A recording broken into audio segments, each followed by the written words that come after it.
नमस्कार साथियों, EPS 95 minimum pension बढ़ोतरी के एक और वीडियो में आप सभी का स्वागत है। साथियों, आज बात करेंगे लोकसभा का जो मानसून सत्र चल रहा है उसमें जैसे हमें पता है कि 22 जुलाई को लेबर मिनिस्ट्री को समय दिया गया था कि वे लेबर से जुड़े हुए और पीएफ और ईपीएस से जुड़े हुए मुद्दों पर आंसर करेंगे। इसी को लेकर 22 जुलाई को संसद सत्र में क्वेश्चन पूछे गए लेबर मिनिस्ट्री से और जो स्टेट लेबर राज्य मंत्री हैं शोभा जी, उन्होंने उसका आंसर दिया। और साथियों, एनएससी के ही प्रयास हैं कि इस बार का जो उत्तर उन्होंने दिए हैं, क्वेश्चनों के जो आंसर उन्होंने दिए, उसमें कुछ ना कुछ थोड़ा बदलाव ज़रूर आया है। जितने भी पुराने सत्रों में हमने जवाब सुना था लेबर मिनिस्टर के द्वारा, श्रम मंत्री के द्वारा, वो एक रटा रटाया सा जवाब था। लेकिन इस बार एनएससी के प्रयासों से जवाब जो है वो थोड़ा सा हटके है। हालांकि पूरा निष्कर्ष नहीं निकला है, कोई रिजल्ट ओरिएंटेड जवाब नहीं था, लेकिन जो पुराने जितने भी आंसर दिए गए उनसे थोड़ा हटके और लग रहा है कि कुछ ना कुछ तो निकल कर ज़रूर आएगा। तो साथियों, आज के इस वीडियो में हम इसी को कवर करने वाले हैं, क्या क्या क्वेश्चन लोकसभा में पूछे गए थे और क्या श्रम राज्य मंत्री ने उसका जवाब दिया है। तो आज के इस वीडियो में हम कवर करने वाले हैं। वीडियो बहुत ही इंपॉर्टेंट होने वाला है, वीडियो के अंत तक आप ज़रूर बने रहिएगा। तो साथियों, यहाँ पर आप देख सकते हैं ये वो पार्लियामेंट्री क्वेश्चन आंसर का पैम्पलेट है जो आपके सामने है। यहाँ पर आप देख सकते हैं 22 जुलाई को 194 यानी 194 क्वेश्चन नंबर था जो पूछा गया था लेबर मिनिस्टर के द्वारा। और जो सांसद थे वो थे श्री राजा ए। इन्होंने ये क्वेश्चन पूछा था लेबर एंड एम्प्लॉयमेंट को 194वां क्वेश्चन। तो यहाँ पर आप देखिए जो क्वेश्चन है वो 5 क्वेश्चन है और इस बार जो क्वेश्चन है वो भी पूरे के पूरे ईपीएस से ही जुड़े हुए हैं। आप अगर पढ़ेंगे, यहाँ पर मैं आपको पढ़ के भी बता दूंगा, ये सारे के सारे ईपीएस से जुड़े हुए यानी पेंशन से जुड़े हुए हैं। पहले कभी भी ऐसा नहीं हुआ कि मात्र ईपीएस पर ही जोर दिया गया, दूसरे क्वेश्चन भी पूछे गए, लेकिन इस बार पूरा का पूरा जोर ईपीएस पर दिया गया था। तो यहाँ पर आप देखिए जो पहला क्वेश्चन है ए नंबर का, तो यहाँ पर ये कह रहे हैं कि weather the government is receiving demands from stakeholder like trade union, public representative for increasing the minimum pension। तो जो पहला क्वेश्चन है कि क्या सरकार को कोई दस्तावेज प्राप्त हुए हैं, कोई डिमांड प्राप्त हुई है स्टेक होल्डर के द्वारा, यूनियंस के द्वारा और पब्लिक रिप्रेजेंटेटिव के द्वारा मिनिमम पेंशन हाइक को लेकर।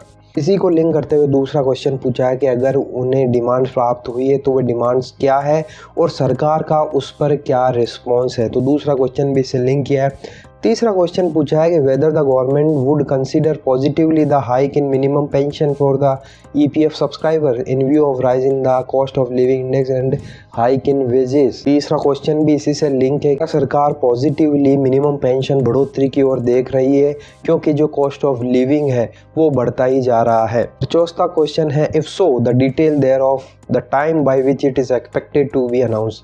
तो चौथा क्वेश्चन भी इसी से लिंक है और ये कह रहे हैं कि अगर ऐसा है तो कब तक मिनिमम पेंशन बढ़ोतरी सरकार कर देगी, उसका कब वह अनाउंस करेगी। तो साथियों, आप देख सकते हैं ये चारों क्वेश्चन लिंक हैं और ईपीएस 95 से ही लिंक है कि मिनिमम पेंशन बढ़ोतरी का क्या स्टेटस है और सरकार किस तरह से रिस्पॉन्ड करने जा रही है। पांचवा जो क्वेश्चन है whether the government EPF will revise pension calculation formula since the present one is arbitrary and biased against pensioners if so the details देयरऑफ।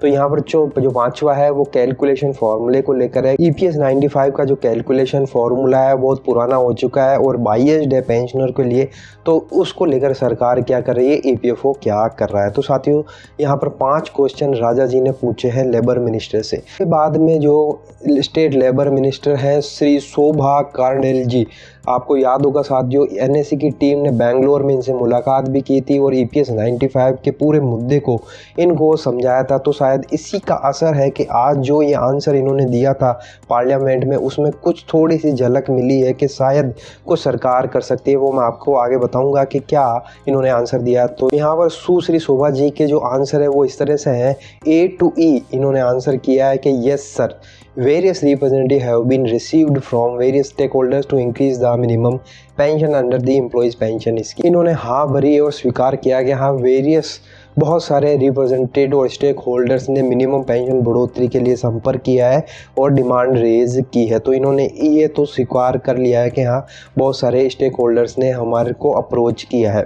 आगे इन्होंने बताया the employ pension scheme 95 defined contribution defined benefit social security scheme The corpus of the employees pension fund is made up of contribution by the employer 8.33% of wages, contribution of central government through budgetary support 1.16% of wages up to an amount of 15,000 per month। तो इन्होंने यहाँ पर वही बताया है कि जो EPS 95 का कैलकुलेशन है और क्या स्कीम है उसके बारे में बताया है कि किस तरह से एम्प्लॉयर का कंट्रीब्यूशन रहता है और सरकार कितना कंट्रीब्यूशन जमा करवाती है। तो यहाँ पर तो सेम रिपीट इन्होंने आंसर दिया जो पहले भी दिया गया था।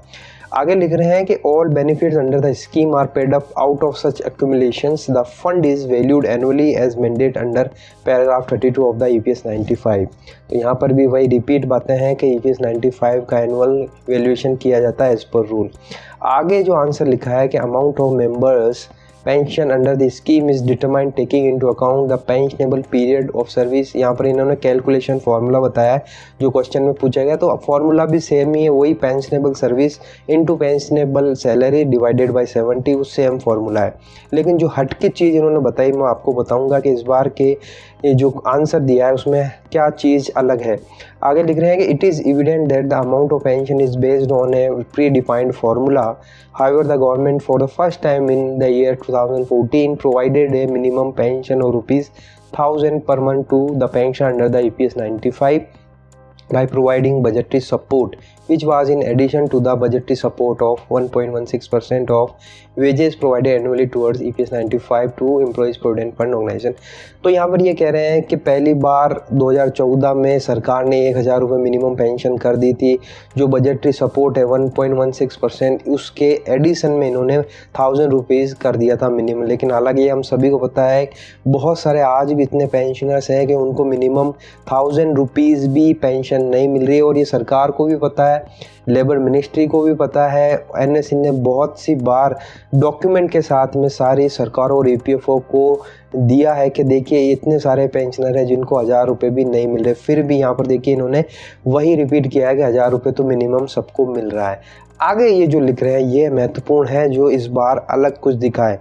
Considering the demands of employees pension scheme, the government constituted a high-powered monitoring committee for complete evaluation and review of EPS 95। तो साथियों ये पहली बार निकल कर आया है कि NSE और पेंशनर्स के दबाव में पहली बार गवर्नमेंट ने एक हाई पावर्ड मॉनिटरिंग कमेटी का गठन किया था EPS 95 मिनिमम पेंशन के को एवेल्यूट करने के लिए जो चल रहा है वो सही है या नहीं, आप रिपोर्ट दीजिए। तो ये पहली बार हुआ है कि हाई मॉनिटरिंग कमेटी का गठन किया गया है, वो भी NSE और पेंशनर्स के दबाव के कारण। आगे अब जो ये कमेटी बनी थी उसने क्या जवाब दिया, तो ये लिख रहे हैं कि the committee consider the issue of dearness allowed under the EPS 95 and has recommended earnestly that linking the pension admission under EPS 95 with cost of living is not feasible in view of actuarial position of the fund। तो यहाँ पर जो committee है उसने कहा है कि DRS allowance की जो डिमांड की जा रही है कॉस्ट ऑफ लिविंग इंडेक्स से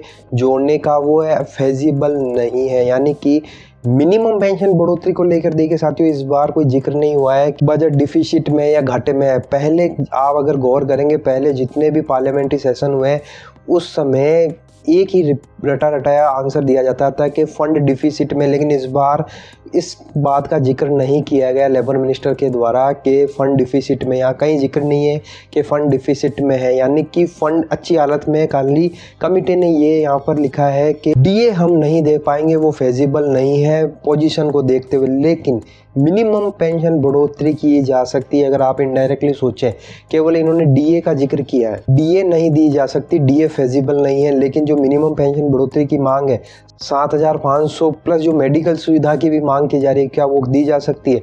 तो साथियों यहाँ पर आप देख सकते हैं पहली बात तो ये हुई है कि यहाँ पर घाटे का जिक्र नहीं हुआ है जो हमेशा की जाती है। लेबर मिनिस्टर EPO हमेशा ही कहता है कि फंड घाटे में है, लेकिन इस बार जिक्र नहीं है। तो ये पहला एक थोड़ा सा हटके आंसर हुआ है। दूसरा एक हाई पावर मॉनिटरिंग कमेटी का गठन किया गया। तीसरा इस बार इन्होंने जो कमेटी गठित की उन्होंने बस एक ही चीज़ बोली है कि DA हम नहीं दे सकते, वो फेजिबल नहीं है, लेकिन तो फिर क्या मिनिमम पेंशन बढ़ोतरी की जा सकती है, मेडिकल फैसिलिटी दी जा सकती है, और क्या सरकार इसकी ओर देख रही। तो साथ साथियों ये थोड़ा सा पॉजिटिव मुझे लग रहा है कि एनएससी और पेंशनर के दबाव के कारण और जो इतने सारे सांसद इस बार पेंशनरों का समर्थन कर रहे हैं उसी का दबाव है कि इस बार जो लेबर मिनिस्टर ने आंसर दिया उसमें कुछ थोड़ा सा बदलाव है, कुछ पॉजिटिव झलकें दिख रही है। हालांकि यहाँ पर निष्कर्ष निकल कर नहीं आया, लेकिन थोड़ी सी पॉजिटिव झलक, सकारात्मकता दिखाई दे रही है इस बार के आंसर में। आपको क्या लगता है साथियों, क्या वाकई में इस बार के जो ये आंसर हैं पिछले सेशन से कुछ हटके हैं? क्या वाकई में सरकार कुछ देख रही है, मिनिमम पेंशन बढ़ोतरी कर सकती है, चाहे डीए ना दे, कॉस्ट ऑफ लिव इंडेक्स से जुड़ता हुआ डीए ना दे, लेकिन क्या मिनिमम पेंशन बढ़ोतरी की जा सकती है, मेडिकल सुविधाएं दी जा सकती है? तो ये एक महत्वपूर्ण बात है जो सरकार शायद सोच रही है इस बार। तो साथियों एनएससी का मुझे तो लगता है दबाव जो प्रयास किए जा रहे हैं वो रंग ला रहे हैं और हो सकता है आने वाले समय में मिनिमम पेंशन बढ़ोतरी भी हमें देखने को मिले। आप क्या इस बारे में सोचते हैं? अपनी राय ज़रूर बताइएगा। वीडियो अगर आपको अच्छा लगा तो लाइक शेयर करिएगा। इसी तरह की अपडेट पाने के लिए आप चैनल को सब्सक्राइब ज़रूर कर लीजिए। तो फिर मिलते हैं, तब तक के लिए अपना ख्याल रखिए। जय हिंद, जय भारत।